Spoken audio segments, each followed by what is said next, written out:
Are you having a hard time figuring out what to get Dad for Father's Day?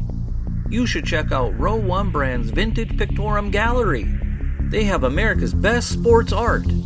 With over 7,200 historic sports prints, you're assured to find something unique for Dad this Father's Day. Instead of a boring old tie, get him a historic baseball photo taken by Henry High Sandham at the historic Polo Grounds Stadium in New York City during the 1894 Temple Cup. Or, if he's an NFL buff, check out the 1963 vintage NFL poster. These are so good looking that you'll be amazed how they turn out. Shop now at sportshistorynetwork.com/row1 and save 15% off your order. It's NFL football by numbers time, and now after the last couple months, we have gotten out of the linemen and linebackers realm, and we have got the jersey number 80, the land of the wide receivers, and some defensive backs, and it's all coming up with Oz Davis in just a moment. This is the Pigskin Daily History Dispatch, a podcast that covers the anniversaries of American football events throughout history on a day-to-day basis. Your host, Darren Hayes, is podcasting from America's North Shore to bring you the memories of the gridiron, one day at a time. So as we come out of the tunnel of the Sports History Network, let's take the field and go no huddle through the portal of positive gridiron history with pigskindispatch.com. This podcast is part of the Sports History Network, your headquarters for the yesteryear of your favorite sport. You can learn more at sportshistorynetwork.com. Hello, my football friends. This is Darren Hayes of pigskindispatch.com, your portal to positive football history, and we have the Football by Numbers series back once again, and we have left the land of the big boys, and we are entering in the realm of the wide receivers. Jersey number 80 is up tonight, and we have our friend Oz Davis of the Truly the Goats and the SHN Showcase podcast coming on with us. Oz Davis, welcome back to the Pigpen. I should say also Game Film Podcast. Oh, I forgot about that. That's gosh, Aaron is going to be he's going to be screaming at me. The bi-weekly podcast, which reviews a threesome of films every week. I don't really want to say a trilogy because they're not trilogies, but a troika, a triad of films every week. We try and focus on one sport every episode. It comes out about every 2 weeks. All right. Well, what do you have coming up next? What's your next podcast coming on? What movies are we going to be watching or hearing about? The next one. Wow, I should give spoilers. Well, we just came off of the Olympics, so we just did 3 movies about the Olympics. Next time, we are going to be doing wrestling, professional wrestling. No joke. Should I give you the titles? Of course, we'll be doing sure. What the hell I will. But hey, that way the listeners can maybe want to watch the movies and see, follow right along. That's right. Well, we'll try and whet your appetite if you haven't seen it. We'll critically review it if you have. First one up, of course, since my partner Aaron Harris is a total film noir junkie. The first movie will be Requiem for a Heavyweight. On the I guess it's the 50s classic black and white film starring Jackie Gleason and, one of these star-studded casts. It's a, well-acclaimed movie. Jackie Gleason is a wrestler in a movie? No. He's like the crooked promoter, right? So basically the kick of the film is it's a heavyweight boxer. He's kind of a bum. He's kind of washed up. And Gleason, who's his manager, keeps betting on him, which is, absolutely insane, right? Because obviously you're going to bet against your guy and make him take a dive. But, so he loses a lot of money and convinces him to go into professional wrestling. So next up on the docket, of course, is the classic 2014 Mickey Rourke movie, The Wrestler. I believe it's 2014, which is just a brilliant, excellent movie on so many levels. I mean, it's just a great film. And finally, there's the shiny, happy, Fighting with My Family. Yes, Fighting with My Family. I think it was a 2020 release movie. A true story, based on a true story. About I don't know the actual wrestler. I don't recognize her, but she comes from Britain, where her parents were both very low level pro wrestlers, kind of like backyard wrestling kind of types. And her brother, who also aspires to be, of course, a WWE wrestler like she does. And it tells their story through the WWE. And it's a little bit like how in the 90s we had all those movies about guys who worked in the NBA or coaches of the NBA or even like a player once in a while. And the NBA would actually supply players and games and stuff like that. It's kind of like that for WWE. You get a lot of cameos, a lot of behind-the-scenes stuff, what it's like to go through the program and all that kind of stuff. Plot-wise, it's kind of shiny, happy, really predictable. But it's a nice look at, how you make it in pro wrestling. So in that respect, it's quite interesting. But for more, tune in to episode 4 of Game Film, which will be out, I'm not sure when, probably the last week of August. Okay, so it'll be out shortly after this this podcast. Sure. Here, so nice. Okay, we'll have something to look forward to on that. Well, I mean, that's a good little breather to take before we get into this, because we're going to be talking about some major careers at the receiving position tonight. And this is probably one of the big numbers of the receivers, jersey number 80. And as we always start off, we always want to talk about who the Pro Football Hall of Fame recognizes wore jersey number 80 and is in the Hall of Fame. So in no particular order, we have Jack Butler, Isaac Bruce, Chris Carter, Tom Fears, Len Ford, Steve Largent, James Lofton, Jerry Rice, and Kellen Winslow Sr. Would you like to talk about any of those to start off with, or do you want to talk about the guys that are not yet in the Hall of Fame? Yeah. Wow. All right. Can I die on the hill? Can I start by dying on the hill? Okay. Oh, yeah. All right. We can start with the tops. Here we go. This is like a test. This is like a pilot for an upcoming episode of Truly the Goats. All right. Okay. I want to try something with you and your audience here. Okay. Rule number 2 of Oz Davis's rule number 2 of Goatdom is what I call the Donald Bradman. Okay. Now, Donald Bradman was a cricketer he played on the international level from the late 20s through the 40s, basically. Played 21 years on that level. Now, I'd like to start off by asking, Darren, do you know anything about cricket? Anything about cricket at all? Okay. It's like a baseball for the Europeans, I guess, is the closest thing I can say to it. I don't know. Well, for the British Empire. Okay. More precise to say. Well, okay. Great. I'm glad because it's the Don Bradman rule. So let me throw this at you, okay? Put simply, cricket, unlike in baseball, as a batsman, when you get a hit, you stay at bat in cricket, okay? You stay at bat and you're basically accumulating runs, okay? What we might call either runs scored or runs batted in baseball, okay? Until you're bowled out or thrown out or whatever.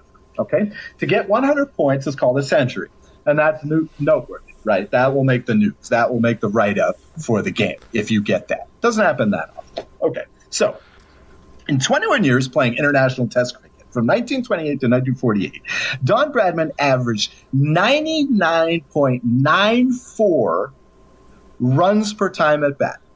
Okay, the next nearest are these two other Australian guys in the 21st century, who went for 61.87 and 61.80 in 2 years and 13 years plus. He's still going. Incidentally, that's Steve Smith. So Steve Smith is a great two-sport star. He played football and international cricket. Great athlete there.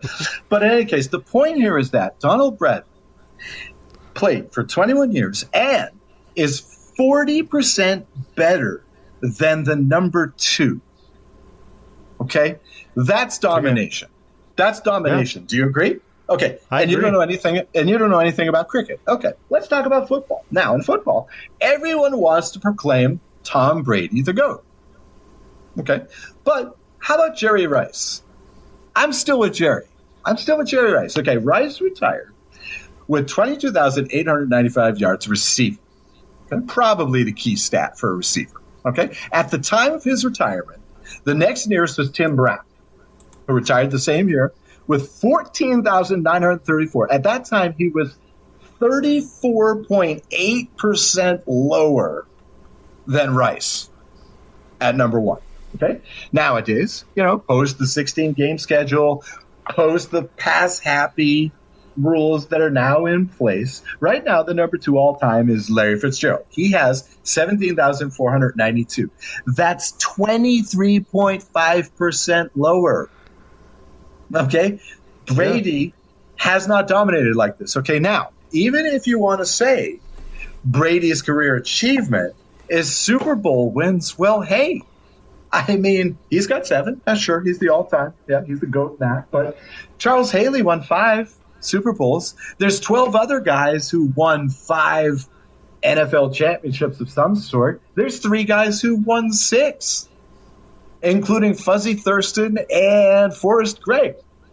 Those are names. I mean, right. Even if you want to say an individual can win the Super Bowl, Brady is still only ahead by 14.3%. Jerry Rice is the greatest football player of all time. I'm Oz Davis, and this is Truly the GOATs. Theme music. Yeah. Okay. All right. You make some good points there. You make some good points. Now, I would sit there and think, I would say Tom Brady is the GOAT of quarterbacks because of his championships, because I don't even think any quarterback has even touched 7 championships. Even though you say, even if you go back to the NFL championships, maybe the Packers have, maybe a Bart Starr. I'm not even sure how many he has. Bart Starr has 5. Bart Starr has 5. So he's not really close to what Brady is, and Brady's still going. Who knows? He could get 1 or 2 more. You don't know. We got a pretty good team this year coming up. And I would say Rice is the greatest of all time at the wide receiver position. No doubt about it. Just like I would say, I'd say Jim Brown is probably the greatest of all time at running back, even though he doesn't have the stats. It's just he dominated his era so completely. That's what I define as greatest of all time.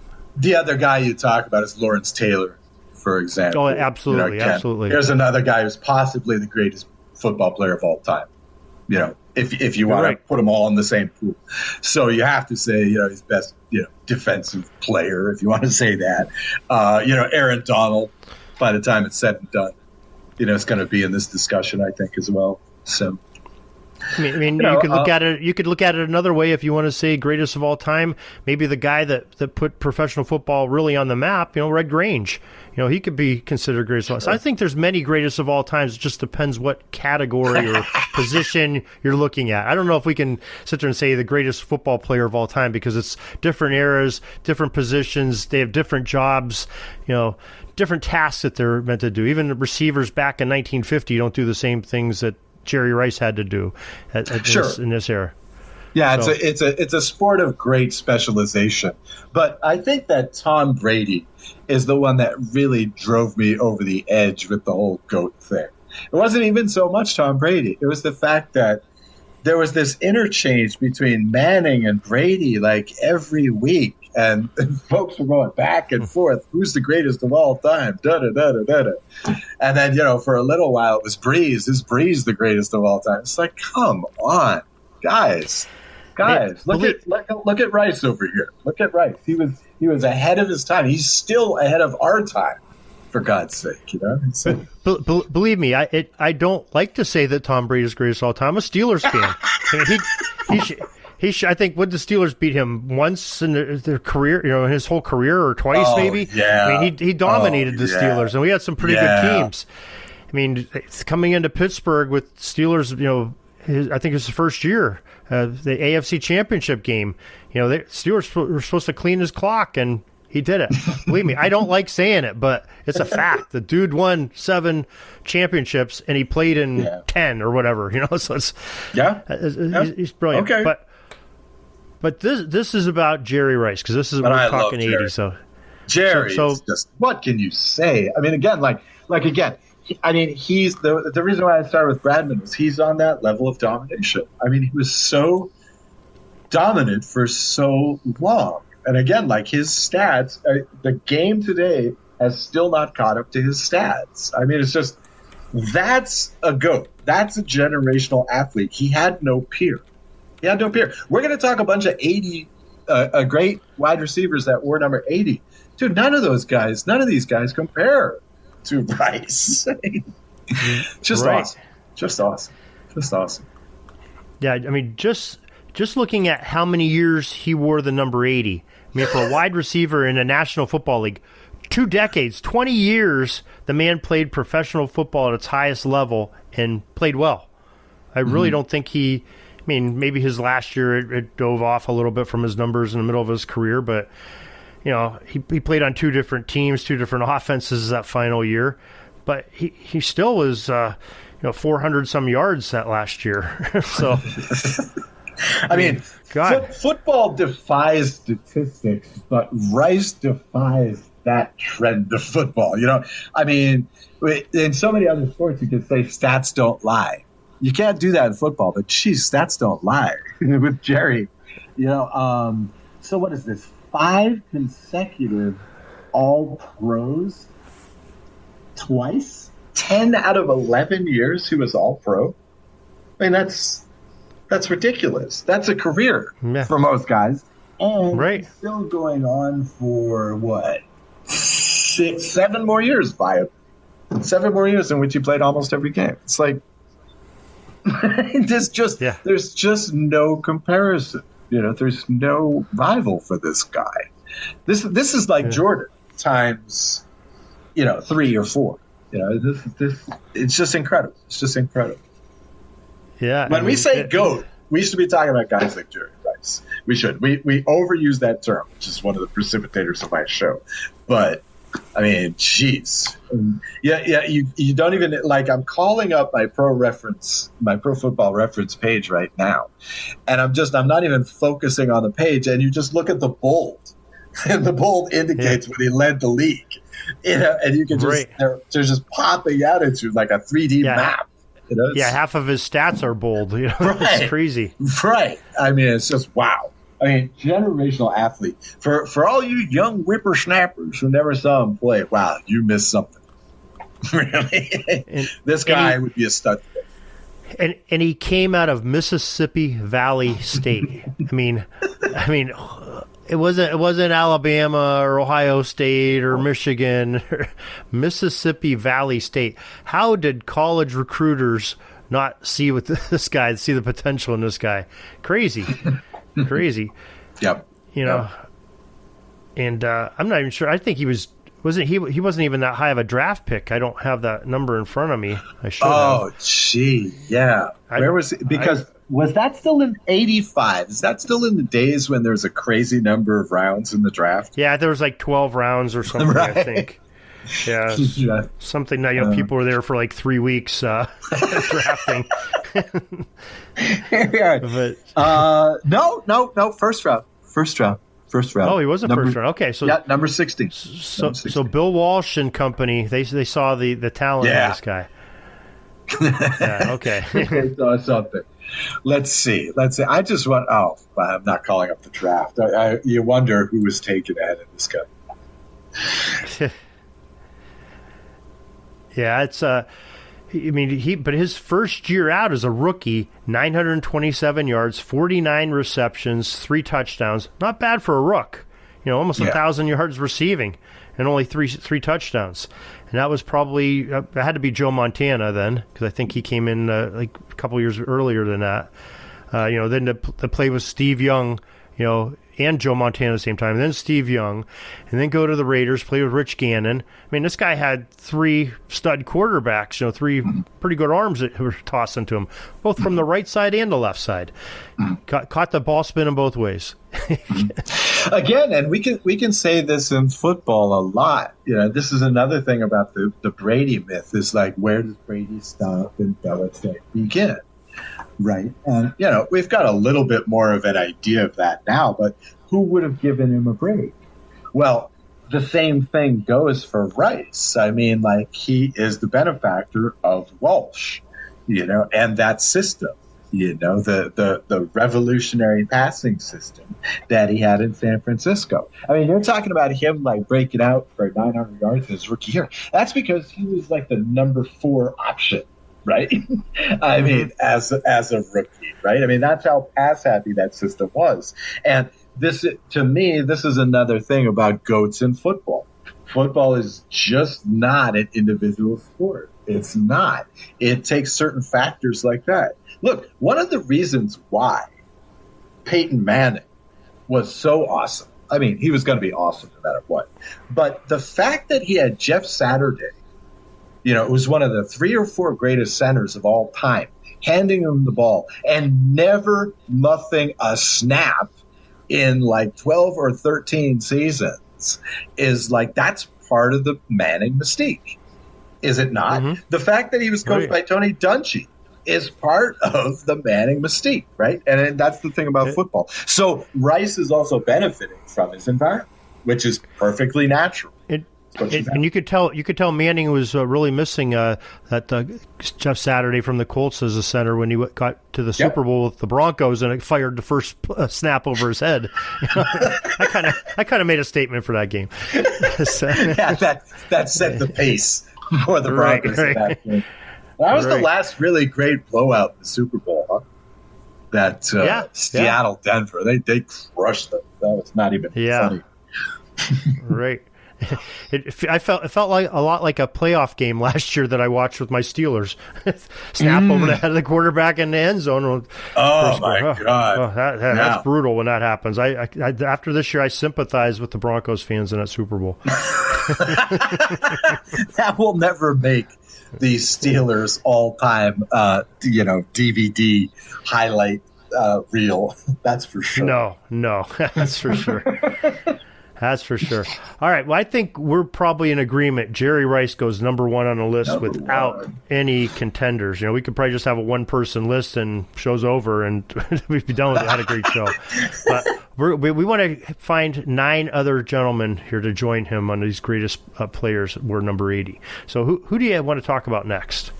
I was looking at this list, and when you give us the prep list for these shows, they're listed in order of AV, the stat over there, Pro Football Reference, which is kind of like a war in baseball. And I was amazed at how many towards the top are guys from, the 80s, right? Our youth, right? I mean, I remember when we were kids. Okay, so, I mean, like number 2 on the list, far behind Jerry Rice, what a surprise, is Kellen Winslow. And damn, in the 80s, if you were a kid especially, what was more exciting than Air Coryell? I mean, seriously, like San Francisco was gorgeous, right? And, the teams we just talked about, they were gorgeous. But, geez, San Diego was so much fun. I mean, these guys would go for 50 a game.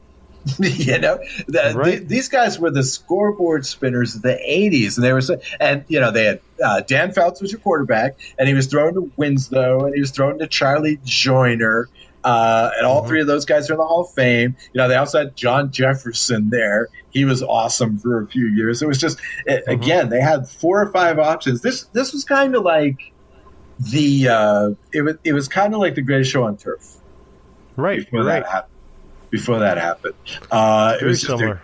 Their defense was it was even worse than that Greatest Show on Turf defense the next year after they won the first Super Bowl.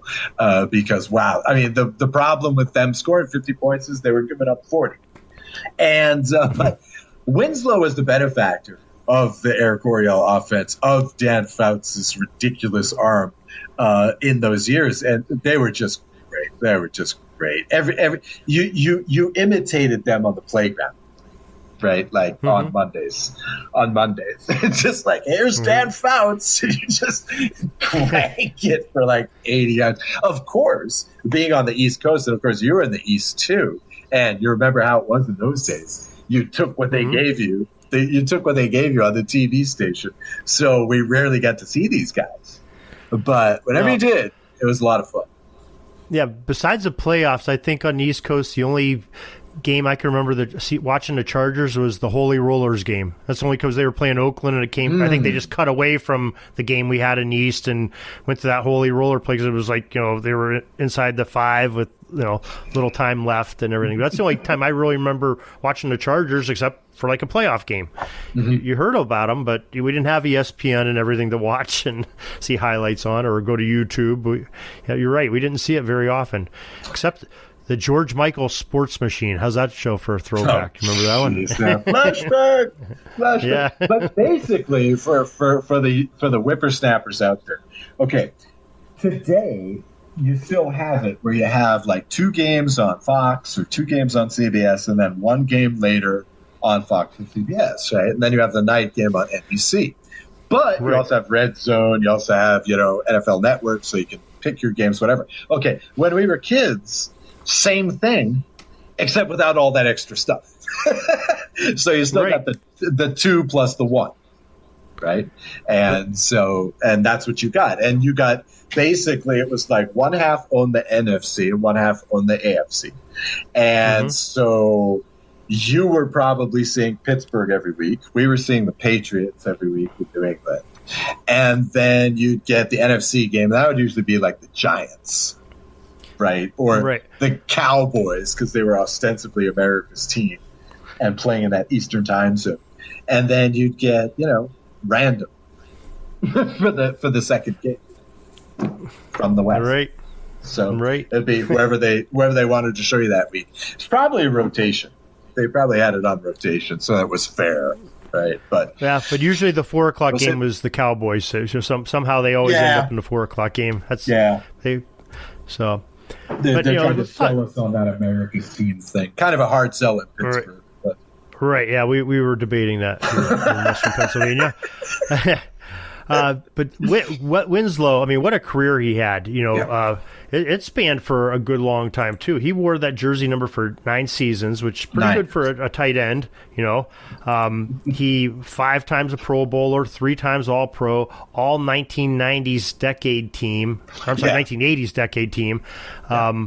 Just a tremendous career, 45 touchdowns from the tight end position. He really sort of revamped what that tight end was. It wasn't the big bully, extra tackle in the block. He was a guy that had a set of hands too. Even amplified what Mike Ditka and some of his folks like that did earlier. But in the late 70s, early 80s, you had this first envisionment that the tight end could do this, right? You had Dave Casper. Mm-hmm. Right. Casper could throw the blocks and he could catch and he could run. He was quite good at running after the catch. And so that was the first envisionment of it. But I mean, again, Winslow, here you go. Here's another guy ahead of his time, right? He's a tight end that you expect to see today, right? Not much blocking, but again, he was the first option for Fouts most of the time, most of these years, so it's like, he was a modern tight end playing in the 80s, a generation and a half ahead of his time. Pretty good. Pretty good. Right.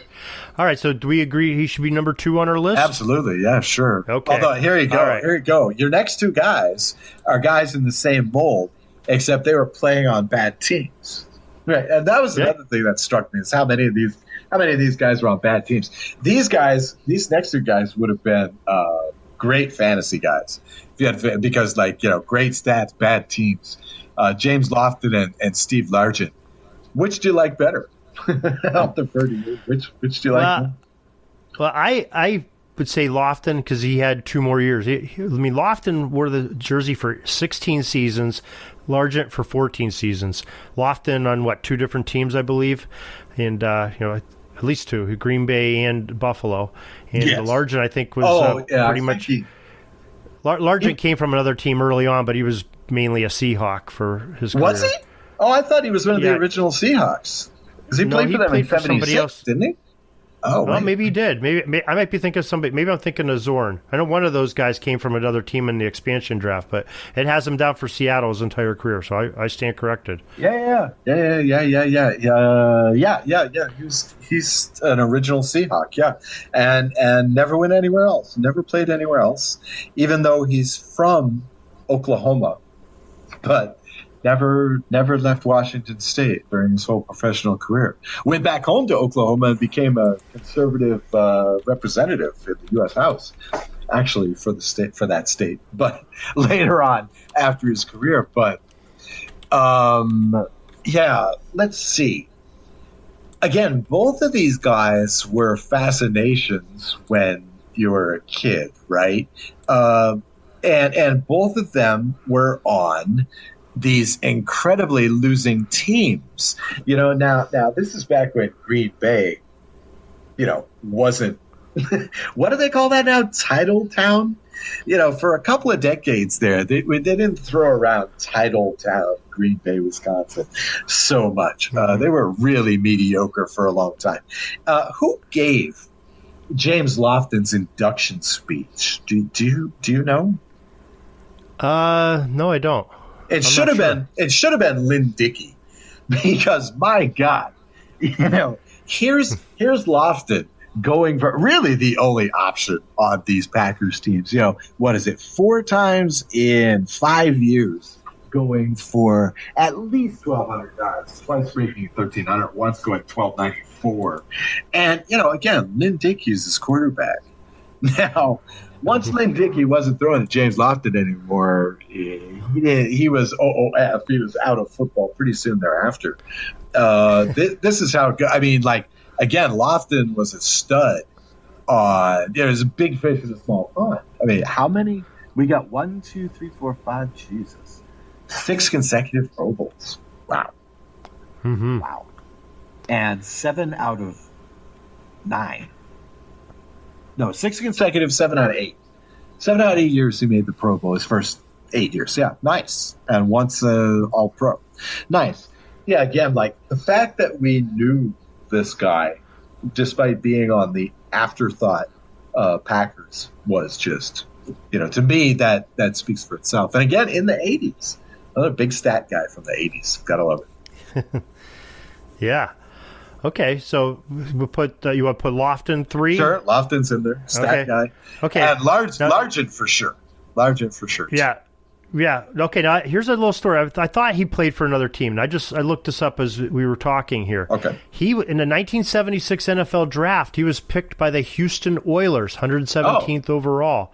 And after 4 preseason games, he was called in by Bum Phillips and told that they were trading him because he really couldn't offer anything to the team. So they traded him to Seattle in sort of like an expansion draft type thing, because that's when Seattle's first year was. So he never played a regular season game with the Oilers, but he was drafted by the Oilers, played their whole preseason there, and was drafted. And because Bum Phillips said, it really couldn't help them out very much. We can't have an all-pro receiver on here. We're shipping you off to the Great Northwest. So I think that's probably one of Bum Phillips's big regrets, I'm sure, but for Largent.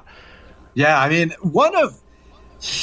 it certainly felt like this guy was carrying the team sometimes, because again, he wasn't playing with great quarterbacks. I mean, everybody loved, Zorn because he was small and he was lefty. So of course, as kids, we all thought he was great playing with these plucky Seattle Seahawks, but in reality, not that great a quarterback. Now, here's Largent. He played 14 years for this team, and only twice did they have a record better than 9-7 in those years. And in one of those years, they had 11 wins or 10 wins, and they didn't make the playoffs. So it's and the other key to those Seahawks teams, the limited success that they did have, was that Chuck Knox came over and coached them for a long time. And once he got on board, I mean, again, it's tough to say Largent really took off, but he was even better after Knox started coaching the team. And I think it's no coincidence that, they made the playoffs 4 times in 7 years, while he was coaching. Yeah, but people don't remember, actually, Largent's whole career was Seattle. They were in the AFC West too. Yeah. So they weren't even an NFC team yet till 92 or 93 when they did realignment. Well, you remember that they did that kooky thing where they started the first year the Seahawks were in the NFC. And then Tampa Bay was in the AFC, and they played every team in the AFC once. That was their schedule. They threw away like all other considerations, right? And Seattle. That was the 14th game. So they played Seattle. And then the next year they switched them. And Tampa Bay was back was in the NFC, and Seattle was in the AFC. And then what? Did Seattle switch when Houston came into the league in 2002, or when did they switch to the NFC? I think it was 95 when they went from 2 divisions in each conference to 3 divisions in each conference. When Jacksonville and Carolina came in, I think 90, whatever the mid 90s, maybe it was 95. They totally realigned a lot of the divisions, and they. Remember, because I can't say that. No, they had 5. The Jaguars were actually in the AFC Central with Pittsburgh, and there's 5 team divisions. So maybe it was the late '90s they did it when they said, okay, hey, this is kind of dumb to have 5 teams in one division and 4 in another. We got to shuffle this up. That's probably when they brought in maybe the Browns came in, the new Browns. Maybe it was in that era. Yeah, because the Browns came in the resurrected Browns. That was 2000, I believe. And then the Texans came in 2002, because for a year or two there was 31 teams, and they had 2 bye weeks in those years. Teams got 2 bye weeks because of the weird kooky schedule. That was kind of weird. 31 teams. Yeah. Right. So that must have been it. So again, kiddies, back in the day, for a long time, Seattle was playing with Oakland and the Oakland Raiders, remember them? And the San Diego Chargers, remember them? And who? Yeah, exactly. And Kansas City and who am I forgetting? Denver. That's Denver Broncos. Yeah, they're still the Denver Broncos. Okay, great. Yeah, but in any case, Largent was. I mean, he seemed, again, as a kid, he seemed like he was about 6'7" out there, and always with the high jumps. He could catch just anything. Just led the league in receiving a few times, and just wow, just 7 All-Pro teams, 7 All-Pro teams, not Pro Bowl, All-Pro. I mean, it was just wow. Largent was just awesome, He was one of my favorites. Yeah. Guy always, I don't know if he ever got the ball thrown at his chest. There's always, like you said, he's stretched out. I mean, Zorn and Dave Craig, his later quarterback, they were putting him up high for this guy. He was only 5'11", Yeah. He had some big quarterbacks back then, too. You're right. He's grabbing everything, like the San Francisco 49ers playing the back of the end zone. That's how Largent had to catch every ball. So he's very exposed to cornerback just ripping his rib cage out, Oh, yeah. Far less protective league. And I don't think he ever, until he got old, until later in his career, I don't think he ever had any serious injury of any sort. No. He took some hits, but he always got back up. So, I mean, Largent, he was just a badass. Just for the whole 80s, he was just a badass. Really great player. All right. Yeah, definitely. So that takes us 4. With adding Lofton and Largent on there, that's 4 of our top 10. And we still have some Hall of Famers to go through, or we can put anybody in there, whoever you want to go to next. Okay, because we've got a couple of exceptions here. We've got like a 2-way player and a cornerback, who I'm sure you're dying to talk about, because that was from the very bad Pittsburgh Steelers days. But, I mean, should we throw in more wide receivers? Well, I think the AV's off a little bit, because I think I would probably put Chris Carter up in that next echelon of receivers. Yeah. If that's what you're thinking. Yeah. Yeah, I agree. Carter should be up there. I was thinking Carter, and I mean, again, Carter's kind of on mediocre teams. There's some of these Vikings teams make the playoffs. Some of them are competitive, but for me, the longevity is big here, just along with the typical statistics. I mean, between 91 and 2001, he missed 4 games. I mean, okay. So basically what Steve Largent was to the 80s, Carter is to the 90s, right? And just like Largent, he's in 8 straight Pro Bowls. I mean, that's quite a run. So yeah, Carter, again, he's in that mold of just unbreakable wide receivers. only Carter's 4 inches taller and outweighs Largent by 20 pounds. So he's a big man for a wide receiver in that era. But it was a decade later. It was a decade later. Right. I think people are starting to smarten up in the 90s. I think this is when, in all sports. Have you noticed this? You don't get, like, for example, in baseball, you don't get the fat guy relief pitcher anymore. You rarely see, even the so-called fat guys in football are often, again, 50, 60 pounds bigger than they used to be, in the 80s. And I think this really starts happening in the 90s. I think weight training becomes a part of, for example, the basketball player's regimen in the 90s. Mm-hmm. And so I think that's why guys like Carter, and we're going to talk about Isaac Bruce, were just a lot more built than, even the guys in the 80s were just a lot stockier and just a lot bigger at the shoulders and such. So, but which is not to say that Carter was not an impressive physical specimen for his time, because he certainly was. But I just think that Carter is a reflection of that change period. Yeah, I agree. I mean, what a great career he had, too, though. 8 Pro Bowls, twice an All-Pro, all 1990s team. 1999, what wasn't the Walter Payton Man of the Year, the NFL Man of the Year, I guess it was called back then. Did great for his community, did great for his team.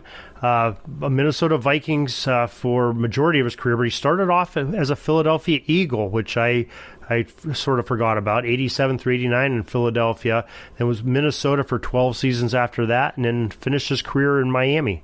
So, got around the country here pretty good when playing some of these pro teams, but pretty good receiver. Another one, almost 14,000 yards. It's awesome. These guys are putting up the yardage on these receivers wearing number 80. Yeah, he's 130 touchdowns. He's in a line of great Vikings receivers, right? They cranked out a few decent receivers over the years. Yeah, he teamed up with Randy Moss for a while there, too, and Moss was first couple years in the league. That's a great twosome. Of course, you've got one guy from the all-90s team, and you've got one guy from the all-aughts team. But so you're kind of catching them at the wrong points in their respective careers. But that's quite a duo. It's hard to believe that they never got to the Super Bowl. Oh, wait, it's the Vikings. Okay. Yeah. I understand. Well, the other thing, there was another great receiver that was in that room also. A young Larry Fitzgerald was the ball boy for those Minnesota Vikings teams. Those were his idols. And out. That's so wild. I think the story, Fitzgerald's father was on the coaching staff for those Vikings teams. He was an assistant coach of something, and he spent all his time with Carter, and when Randy Moss came on, a couple of the other receivers there, but Carter really took him under his wing and taught him the craft, and taught him how to catch a ball, have the soft hands, and went to Pitt, and the rest is history in the NFL. But he might be the Fitzgerald. Fitzgerald might be the GOAT ball boy of all time. He might be. He might be. Got that tutelage and became the number 2 receiver of all time. That's fantastic. Wow, I never knew that. That's a hell of a trivia item. That's fantastic. That's great. Thanks. Thanks for that. Yeah, no problem. I like that. But so they had a pretty good receiver room, even though one of them couldn't play yet. But I think Carter with those numbers, I think definitely, I think he's got to go 5 on our list here. Sure. And you started mentioning another guy that had some long tenure at wide receiver, 14 seasons for Isaac Bruce. Isaac Bruce. About him. Yeah. Well, he's another one of those guys. There are certain teams, like we talked about this before. I've appeared on podcasts before. If you talk about those great Browns teams of the 50s, or Curly Lambeau's Packers or anything, there's often not a lot of game film on these guys or stats, or whatever. But they played with those teams, so you can't really disparage them. And Isaac Bruce is one of those. You can't disparage anyone from the greatest show on turf, I think. And even if you only have that one highlight moment in this guy's career, he might crack this list, which is, the game-winning touchdown in Super Bowl 34, the 73-yarder to put the Rams up 23-16, and that was it. You know, it was just like, wow. You know, based on that alone, based on that one season, or let's be fair and say that 3-season run. You know, all of these guys are going to make all of these lists. You know, Kurt Warner, Marshall Faulk, Torrey Holt, Isaac Bruce, all of those guys. Again, just a guy that I love to watch, you know, as a fan. Yeah, I mean, it was just less than 2 weeks ago. I was in Canton at Tom Benson's field, and there's Isaac Bruce getting his gold jacket. Nice. Kurt Warner's there to congratulate him, wearing his gold jacket. You know, all right. So yeah, that was a great thing to see him. You know, Isaac Bruce. I mean, who couldn't love the Greatest Show on Turf? Like we talked about earlier, they're just that fun team to watch. You know, just like you talked about the early Chargers, the '70s. You know, Air Coryell teams, but you know. Warner, this guy that comes from bagging groceries to throw into these outstanding, you know, was it Ricky Prohl, Isaac Bruce, and Torrey Holt? You know, those you know, Marshall Faulk in the backfield. Oh, I mean, who could not hate him? Dick Vermeil as the coach. I mean, who could not love these guys? And Dick Isaac Vermeil, Bruce was probably the most likable of them all. You know, Dick Vermeil, who at that point was the oldest coach to ever have appeared in the Super Bowl. Just got beaten last year. He also had the longest gap between Super Bowls of any coach. I don't know if Belichick beat that. I think Belichick went like 12 or 13 years at one point. And you had to like Vermeil. And also, you know, Marshall Faulk. Marshall Faulk was another example of a guy that, you know, the Colts cheaped out on. Because they had a great reputation for that before Peyton Manning. You know, this was the team they cheaped out on players like the old Los Angeles Rams used to do. That was another great example, and you know, just wasn't appreciated, and so he decided to set all-purpose yards records for the Rams instead. Well, it worked out for the Colts though, because they drafted Edger and James, who also just went in Canton at that same time as Isaac Bruce did. So it's so it worked out for both of them in that deal. So of course, good move. But yeah, I mean, again, like those Greatest Show on Turf Rams were fantastic. Isaac Bruce, probably the best wide receiver among an all-star receiving corps. And again, just killed it in that Super Bowl. So. Yeah, when did he have enough balls in the air to catch 15,000 yards with all those hungry hands on that receiving corps? Right. I don't know how they got him the ball that often. Wow, 91 touchdowns, 15,000 yards, over 1,000 receptions. Yeah, quite a career he had. It's Arena League ball, right? The NFL. Definitely his. Except in the NFL, right? Yeah. Well, that's where Warner came from. That wasn't he with the Barnstormers of the Iowa Barnstormers? I think that movie's coming out soon. That might be one for your movie one. Is it really? Yeah, they're having a Kurt Warner story coming out real soon. And, I hope they don't try and sneak it past us as a Christian movie. It's got to be. I'll tell you, it's got to be better than. I just finished watching The Replacements again. Figured I'd give that another shot. Nope, that was as bad. I love that movie. Really? That movie has got that movie's got one of the greatest lines of all times. Okay, I love it, and I forget the actor's name. It was Eddie Albert who's playing the owner. I think it was Eddie Albert. Yeah, he says, "I've seen better fights or better aggressiveness at monkey shit fights at the zoo." That's the greatest line ever. I'm sorry, kids, that you're listening, but that's one of the greatest lines ever. Blip that out when you do this podcast. Oh man, okay. Well, we'll have a little talk after this podcast. I don't want to put the listeners through my rant on that, but. No, it is not a good movie, kids. It is not. After this, it almost feels like this list becomes a personal preference thing, at least as far as the receivers go. I don't know. Do you have any other favorites here? I was kind of looking at Irving Fryer, but... Yeah, I mean, Irving Fryer, Rod Johnson, Andre Johnson, they're all sort of in that same realm. But I mean, I have a good Jack Butler story for you, though. Yeah, okay. I know okay. I know you've been dying to talk about the Steelers guy, so let's talk about that. Jack Butler played his whole career in the 1950s with the Steelers, who had horrible teams. Yes. But they had some pretty decent defenses. 1952 in particular, they had their best cornerback was a guy named Howard Hartley. And actually, Jack Butler came in as a defensive end. That's what he was drafted as. And the guy opposite of Howard Hartley got hurt, and the backup got hurt. They had nobody else to put out there on the field. So the coach at the time said, hey, I know you're a defensive end. Go out there and play cornerback, or whatever, or maybe safety, some kind of defensive back. The guy spent the rest of the season picking off a pass he had like 6 interceptions in the 12 games. So every other game he's picking off a pass. Him and Hartley, the second season together, 1951, they had, in a 2-year span, 24 games, they had 26 interceptions between the two of them. So both opposite side cornerbacks. That's pretty formidable when your cornerbacks are picking off 1.1 passes per game. So I just thought it was amazing. This guy was a defensive lineman when he came out of college, and in the middle of the season, hey, you're a defensive back because we don't have anybody else, so get out there. Wow. And the guy made the Pro Football Hall of Fame. That, I think, is an amazing story. I can't think of anybody else that I've heard that to be such drastically different to your positions. Well, a smaller game, simpler game at that time, right? A lot more athletic game in the backfield there, I guess. But I was going to say I wasn't sure where you were going to go with that story. I thought you were going to tell me that Hartley got Wally pipped.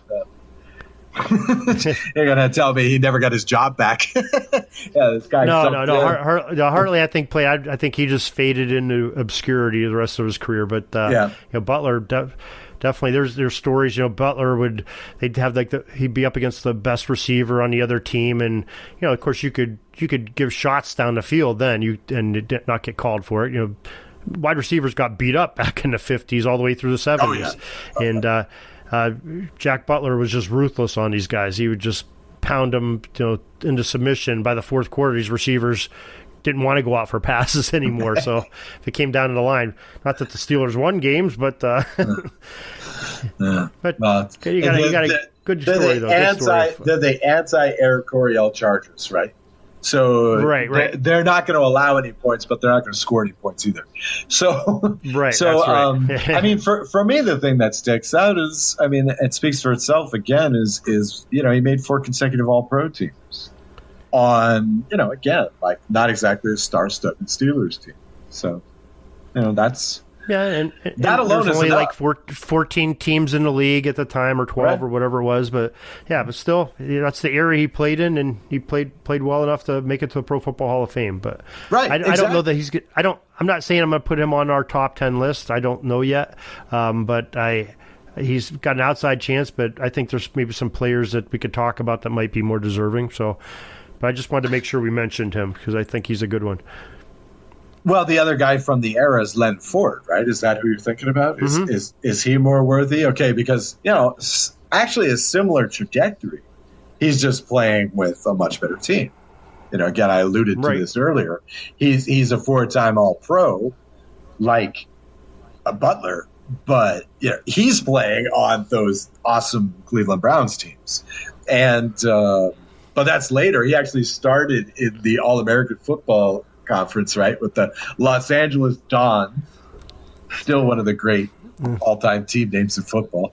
But then he wore number 80. I wanted to point this out. He was a 4-time All-Pro on those awesome Cleveland Browns teams, but he was 3 of those years in number 80. So if there's any borderline discussion here, we got to commit. He was a 3-time All-Pro number 80. Len Ford was. Right. He wore 50 and 53 his first 4 years, and the 50 with the Dons and 53 his first 2 seasons with the Browns. But 1952, that's when the NFL, after the AAFC got absorbed in 1950, they said, hey, these guys, Cleveland and San Francisco and this Baltimore team, they're coming in wearing all these crazy numbers. They're messing up our whole scheme. Okay, we got to set the law down. Is that the story? So interior linemen are 50 through 79, and wide receivers are this up until this last couple of years where they changed everything around. Now they can, they'll be able to wear number 11 and number 1 and everything on the outside. So, but that's why everybody changed their numbers in that era, 1952, because the NFL laid the law down. Did Len Ford make the 53? I didn't listen to the 53 episode. Did Len Ford make the 53 too? I don't think he made our top 10 of 53 because he only wore it for 2 seasons. You got to put him there. Yeah. I think Len Ford is deserving to be on that list. All right, 6 seasons with it. So, and we should point out too that he was the two-way player early too, and he's getting he was wide receiver and he was getting 1,000 yards a season as a wide receiver in the early 50s. Yeah, so pretty good, pretty good. I'll take him. Okay, so we'll put him as our 7th. Now, here's a guy, another one that's sort of in that Butler range that I'm not sure, and that's Tom Fears. It's our last Hall of Famer. Yeah. Now, Tom Fears played on those great L.A. Rams teams that had Norm Van Brocklin and Bob Waterfield at quarterback. Crazy Leg Hirsch was the wide receiver opposite of him.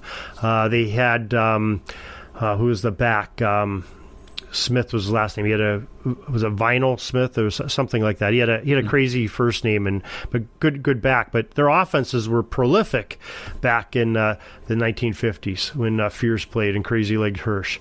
And Fears was I think he outled Crazy Legs Hirsch even in receiving yards every year. He was the top receiver on the Rams during those years of the most potent offense in the NFL at the time. Mm-hmm. So I think he's kind of an odd one that we need to think about here a little bit because in his era, in a 12-game season, put up some pretty good numbers. A couple 1,000-yard seasons. That's tough to do in 12 games. Yeah, exactly. Like our boy. Hang on a second. Yeah, like our boy Len Ford. Fears is a guy I know through tabletop football, and not much else, to be honest. I haven't read much about him or anything like that, but I remember playing with him in tabletop ball. He was on, again, those great teams of the 50s. So he came, the all 50s team set or whatever that I had. And I believe he was also in the way old days of Madden, but they had all-time players that you could play with as well. He was also in there. And, it's funny because in the Madden game, they converted to like modern style.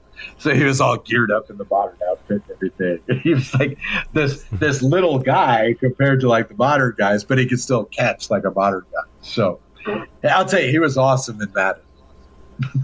I never saw him in real life, but he was fantastic in Madden NFL.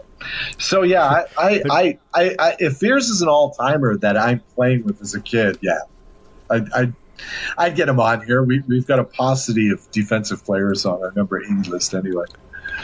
Yeah, and Vitamin Smith. That's the guy's name I was trying. Not Vinyl Smith. Vitamin Smith. I think that was one of the. That's a great. Vitamin Smith. Great back. How could I forget? Had a pretty good offense going on there. Okay, so that if we're putting Fears on then as our 8th. Sure. I like. Okay, so now we got to make some choices here. We're getting out of the Hall of Fame realm because we put 8 of them in, and. We still have some decent wide receivers like we talked about. With the Rod Smiths, Andre Johnson, Irving Fryer, Donald Driver is on that list. Tony Hill, Chris Collinsworth.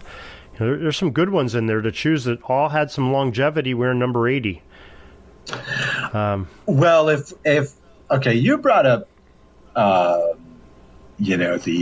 Peyton Man of the Year award before. Mm-hmm. So if you're going to bring in contributions outside the actual playing field, I love Chris Collinsworth. I love Chris Collinsworth's play-by-play stuff. And one of the things I don't like about these guys who go into play-by-play, Dan Fouts is another one, is that you have to do this thing where you you put down how good you were. Now I don't know if this is the Reggie Jackson effect, because I don't know if you remember when Reggie was doing baseball. He would do baseball for ABC once in a while, and he was always like, I was, when if I were hitting it, I'd do it like this. He was always better than the other guys. Mm-hmm. So nowadays it's like you got to be worse than you actually were. But Collinsworth was great. Collinsworth was a great receiver. He played in 2 Super Bowls. Many years during his career, he's on a top 5 passing offense in the NFL with the Cincinnati Bengals. I mean, people forget because in the 21st century, they haven't done much of the 21st century. They haven't done much of anything. But back in the day, and this was a Super Bowl contender. They played in 2 Super Bowls. They had the Niners on the ropes, right? Until Montana. Twice, yeah, until Joe Montana saw John Candy. They had him on the ropes. They had him on. And I think I'm going to test this theory because I have to research this for an upcoming Goats episode. But I have the theory that Collinsworth is the one that popularized that story. I think he's the one that heard that story and started telling it to everybody. And I think that's why that story is so popular now about John Candy. But could be. I just love Collinsworth as a guy in the booth so much that I want him on this list. So often, play-by-play and color commentary are fields where you only talk about the guys if you hate them, like if they suck. Like you rarely go, oh my God. Like the other one is not Troy Aikman, but Tony Romo. Tony Romo is the other one where people talk about them positively, because they're so much better. It's kind of like a domination thing. They're so much better than the standard blah blah blah. I'm giving nothing to this game. And so, in that respect alone, I want Collinsworth on this team. I just love Collinsworth. Well, let's. I mean, I like him as an announcer too. But let's look at him compared to some of these other guys. Okay. So Chris Collinsworth, he's got just under 6,700 yards, 36 touchdowns in his career. Irving Fryer. So if my stat thing comes up on here, Irving Fryer has almost 13,000, almost double the yardage with 84 touchdowns, double the touchdowns, 851 receptions. Rod Smith played a little bit later than those two guys. He had a little over 11,000 yards, 68 touchdowns. Andre Johnson, a more modern player who just recently hung up, over 14,000 yards, 70 touchdowns, 1,000 receptions. Donald Driver, another one that has just over 10,000 yards receiving, 61 touchdowns, 743 receptions. I don't know that I can honestly say I would put Carter over those 4 guys, especially Fryer that played sort of in the same era as him. Well, these things are subjective, aren't they? I knew I had to get your goat. This is not double pun there. This is not truly the GOAT. I'm not taking this seriously. No. Like I say. I mean, the other thing too about Collinsworth is he only plays 8 seasons. But again, I think this is a lot of he just didn't want to take the punishment anymore. It's not a situation where he was done. I mean, again, he bookended his career with those Super Bowls. Right, his first season and his last season, he's going to the Super Bowl. So it's not like he had nothing left in the tank. I think he just wanted to leave with something in the helmet. In all seriousness, I'd probably go Fryer a lot because Rod Smith, Andre Johnson, Driver, the stats are similar, but Fryer's a bit more longer lasting. And in fact, Fryer is a very interesting career because he was, a very steady presence for the Patriots in the mid-'80s to early '90s. And he's playing almost every game. but those weren't really big play teams. I mean, even those wonderful Tony Eason teams, one of which made the Super Bowl to get pummeled by the Bears, they just weren't break the game open teams, and they weren't huge play teams again. But then he goes on to play a few years in Miami. He goes to play on a few years in Philadelphia, and he's actually getting better statistically, in an offense that was, more designed where maybe he was the number one option. Well, he was the number one option regularly. So he's just getting a lot more looks in Miami, in Philadelphia. And, in his late 30s, he's getting some of his best seasons statistically. So it just kind of goes to show, again, like to bring it kind of full circle.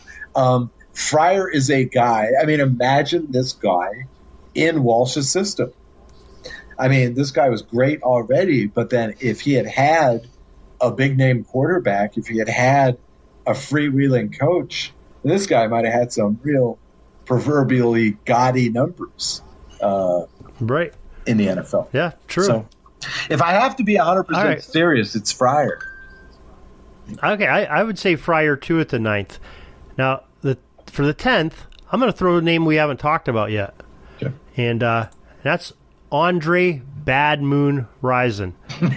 Show these numbers out. Five Pro Bowls, 1 All-Pro, Super Bowl championship, over 10,000 yards, 84 touchdowns, 743 yards. I mean, he's right in there with those numbers of those other guys with Driver and Andre Johnson and Donald Driver, Rod Smith. He's right in there with them. But he's not all 90s team, huh? No, I don't think so. Yeah, he's not all 90s team, but he has a Super Bowl ring. Yep. And 5 Pro Bowls, that's pretty big. And he didn't wear 80 his whole career, but he wore it for 11 of the 19 or 20 years that he did play. So substantial amount of time.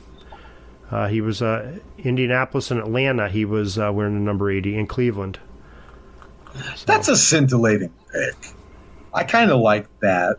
I'm kind of looking at this. It's got to be some kind of pain and suffering award for Troy Brown. Huh?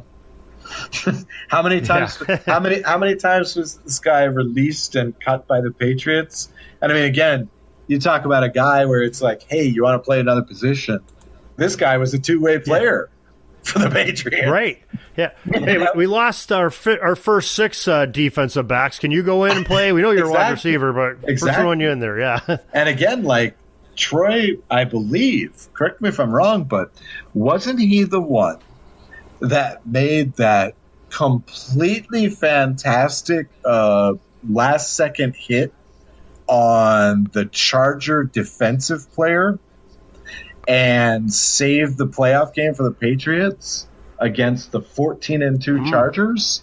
I believe he was. He might have. He could have been. Yeah, I think he was playing receiver at that point, and the Charger picked off a Brady pass, refused to go down, which is now we know it's what you're supposed to do, and then just Brown hit him in the ball. Hit him in the football, and it came loose. And the Patriots got it back. And damn it, those Patriots won again. It went to the Super Bowl. I'm pretty sure. He in 2004, I think that was that first year. I think that was the first year or maybe the second year that Brady won the Super Bowl. Troy Brown had 3 interceptions playing wide receiver, and he was a wide receiver. Mm-hmm. Starting wide receiver had 3 picks. Right. Yeah. So Brown, there's an interest, and plus he was the guy too that in those 2000s, every year he would get released by the Patriots, and then they'd pick him up again and sign him for the minimum. He'd come out there and be the Swiss Army knife for these guys. I think he was a substantial player, but I think he's sort of like a Collinsworth. His numbers are almost identical to Collinsworth: 6,300 yards, 31 touchdowns, 1 Pro Bowl. With 3 Super Bowl rings. 3 Super Bowl rings, right. Yeah, right. That's a little different than Collinsworth. But, right, exactly. And played for about I don't know, there's twice some as interesting... long. Played for twice as long. Yeah, right. But, I don't know that we can put him... That I could sit right putting him on there either. He'd be right up there with putting Collinsworth ahead of some of these other guys. This number 10 on these lists, I got to tell you, this number 10 ends up being like, number 12 on Team USA basketball. Like number 10 is the Victory Human Cigar of these Who's the Greatest to Wear the Jersey Number podcasts. Seriously. And that's why I always want to put like, the token guy at number 10. I don't want to go the best guy. I want to go the most interesting guy at number 10. But I hear you, but we talked about these interesting guys. Yeah. So I think it comes down to, in my mind, Andre Rison, Donald Driver, Andre Johnson, or Rod Smith. I think it's got to come down to one of those guys based on what we have. I don't see anybody else that compares. I don't think a Tony Hill, even though great player, I just don't think he has the numbers. I'll take a peek at his numbers here real quick. 3 Pro Bowls, Super Bowl championship, 8,000 yards, 51 touchdowns. I don't think he's on par with those other guys. Even the guys of his era, Irving Fryer, blows him out of the water. What's the case for Smith? The 2 Super Bowl rings? He's got the 2 Super Bowl rings. He's got over 11,000 yards, 68 touchdowns, 849 receptions. 3 Pro Bowls. I think that's... I got to say, I'm kind of stuck with Fryer. I like Fryer as yet another... Well, we already Fryer's a given. We already got Fryer on. We're trying to choose. Fryer was 9. We're trying to choose number 10. That's what I'm saying. I almost think it's a 4-horse race. Rison, Andre Rison, Andre Johnson, Donald Driver, Rod Smith. I think it's a 4-horse race, and I'm sort of leaning towards Rison. Yeah, because I think he's an interesting story, like you said, but he's got the numbers to back it up, and the guy could ball for a little guy, Yeah, you're going to break my brain on this otherwise. He's got the 1 ring. This is going to break my brain. Let's go with Rison. Let's go with Bad Moon Rison. All right. Bad Moon Rison. Okay. So that is our top 10 here. Let's go through it again here real quick. Jerry Rice, Kellen Winslow, James Lofton, Steve Largent, Len Ford. I'm sorry, I jumped down. Chris Carter, Isaac Bruce, Len Ford, Tom Fears, Irving Fryer, and Bad Moon Rison. So hey, we did it. Not too many bumps and bruises getting out of that, but we did it. So I appreciate you coming on and helping me out with this, because this was a tough one, and I know you enjoyed some of these players. It only got tough at the end. Yeah, that's for sure. That's for sure. No, I just want to say thanks for letting me come on and do the Jerry Rice thing. I take this kind of thing way too seriously, but I'm on a one-man crusade against recency bias. I really am. I mean the fact that when we start talking about GOATs, when you really start getting serious about GOATs, you got to look at the peers, right? This is why somebody like, to me, Johnny Unitas is a more compelling GOAT argument than Tom Brady. And Johnny Unitas had passing marks that stood for like decades. And Tom Brady, meanwhile, is passing off the all-time passing yardage thing week to week with Drew Brees. And, back in the day, Peyton Manning. I mean, there's no, like, Michael Jordan is another example. There's just nobody that compared with him at his time. And my boy, Don Bradman. There's just nobody that's of his peer. Lawrence Taylor, like we talked about. There's just nobody on his level. And to me, that's... Jerry Rice is a generational player, a generational athlete in his sport. I agree. So just thanks for letting me come on and talk Jerry Rice. Jerry Rice is a GOAT Hall of Fame. Truly the GOAT's Hall of Fame. All right, Oz. Well, thank you very much, and we will listen to your multiple programs that you're on Sports History Network. Truly the Goats, Sports History Network Showcase, and the game. What's the game movie? Game film. Game film. I'm sorry about that. So, yeah, game film. So make sure you check out Oz and Aaron Davis on that, and Oz on the other shows with many of our Sports History Network podcast people, which we have some new ones coming up. So we'll have some new showcase episodes coming out soon, I'm sure. So we're looking forward to that. So, Oz Davis, thank you once again. Thanks. We're taking a peek over at the chains and the down marker. It's 4th and long. We're going to have to punt the ball and get on out of here, but we'll have another series tomorrow for your football history headlines, so be sure to tune in. We invite you to check out our website, pigskindispatch.com, not only to see the daily football history, but to experience positive football with our many articles on the good people of the game, as well as our own football comic strip, Cleat Marks Comics. Pigskindispatch.com is also on social media outlets, Facebook, Twitter, Instagram, and don't forget the Pigskin Dispatch YouTube channel to get all of your positive football news and history. Special thanks to the talents of Mike and Gene Monroe, as well as Jason Neff for letting us use their music during our podcast. PigskinDispatch.com is a proud affiliate of the Sports History Network, the headquarters of sports yesteryear.